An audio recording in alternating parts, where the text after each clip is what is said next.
اس video میں ہم آپ کو آج بتائیں گے legal heir certificate versus succession certificate. تو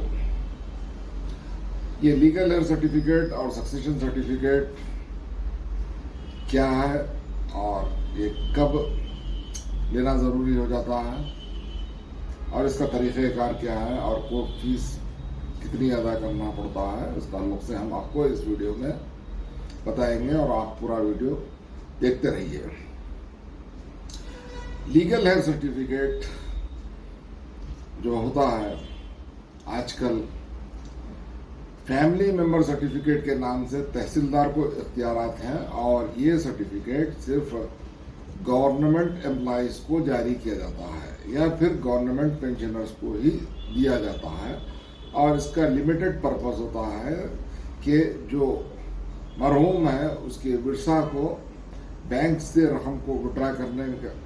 کا اختیار، اور پھر جو ڈپارٹمنٹ سے مرحوم کی رقم لینا ہے اس کا اختیار محدود ہے.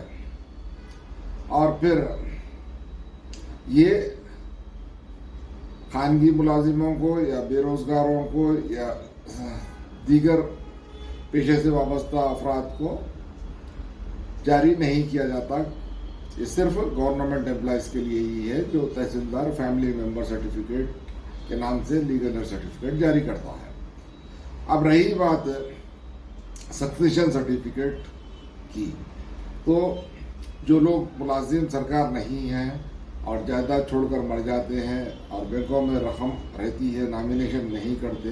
تو ان کے لیے ضروری ہے کہ سکسیشن سرٹیفکیٹ کو حاصل کریں. اور اس کو حاصل کرنے کا قانونی طریقہ ہم آپ کو بتائیں گے، لیکن اس سے پہلے ہم یہ بتا دیں کہ بہت سارے وکلا حضرات لیگل ہیئر کے لیے ڈکلیریشن سوٹ ڈالتے ہیں، civil suit under order 7 rule 1 and 2، لیکن یہ صحیح طریقہ نہیں ہے. صحیح طریقہ یہی ہے کہ انڈین سکسیشن ایکٹ 1925 کے تحت ضلع عدالت یعنی ڈسٹرکٹ جج سے یہ سرٹیفکیٹ حاصل کرنا ضروری ہے. تو اس کے لیے ایک ضلع جج کو اپلیکیشن دینا پڑتا ہے، اور جو انڈین سکسیشن ایکٹ کی پارٹ 10 میں بتا دیا گیا ہے، اور اس اپلیکیشن کو جو ضلع جج کے سامنے پیش کرتے ہیں اس کی دفاع سیکشن 372 میں داخل کرنا پڑتا ہے. پھر ضلع عدالت ضروری نوٹس جاری کرتی ہے، پبلیکیشن ہوتا ہے، اور ہم سو ایور اٹ میں بھی جو بھی اس مرحوم کے تعلق سے انٹرسٹ رکھتے ہیں تو وہ رجوع ہونے کے لیے نوٹس دی جاتی ہے. پھر اس کے بعد سرٹیفکیٹ ایشو ہوتا ہے. تو یہ جو انڈین سکسیشن ایکٹ 1925 کا سرٹیفکیٹ ہوتا ہے وہ سکسیشن سرٹیفکیٹ ہوتا ہے، اور یہ سرٹیفکیٹ تمام جائیدادوں کی منتقلی، جائیدادوں کو فروخت اور بینکوں سے روپیہ مرحوم کا نکالنے کے لیے اور دیگر اغراض و مقاصد وسیع طور پر اس کو استعمال کیا جا سکتا ہے. تو اس سرٹیفکیٹ کو حاصل کرنے کے لیے کتنی رقم ادا کرنا پڑتا ہے کورٹ فیس کے تحت، تو ہم آپ کو تلنگانہ اسٹیٹ کے جو کورٹ فی ایکٹ ہے، سوٹ ویلیشن ایکٹ، اس کی ہم بتاتے ہیں کہ اگر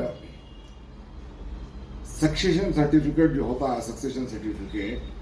5,000 سے کم جائیداد کے لیے اگر لیتے ہیں تو 2% کورٹ فیس ادا کرنا پڑتا ہے، اور پھر 5,000 سے زیادہ اور 25,000 سے کم کے لیے 3% کورٹ فی ادا کرنا پڑتا ہے، اور پھر 25,000 سے زیادہ 50,000 سے کم کے لیے 4% کورٹ فی ادا کرنا پڑتا ہے. پھر جو ابو 1 لاکھ روپیز ہوتا ہے وہاں پر 5% کورٹ فیس ادا کرنا پڑتا ہے. 50 سے 1 لاکھ تک 4% کورٹ فیس ادا کرنا پڑتا ہے. اور پھر 1 لاکھ سے اگر سوٹ ویلیوشن بڑھ جاتا ہے اور جائیداد کی ویلیوشن بڑھ جاتی ہے تو 5% اس ویلیو کا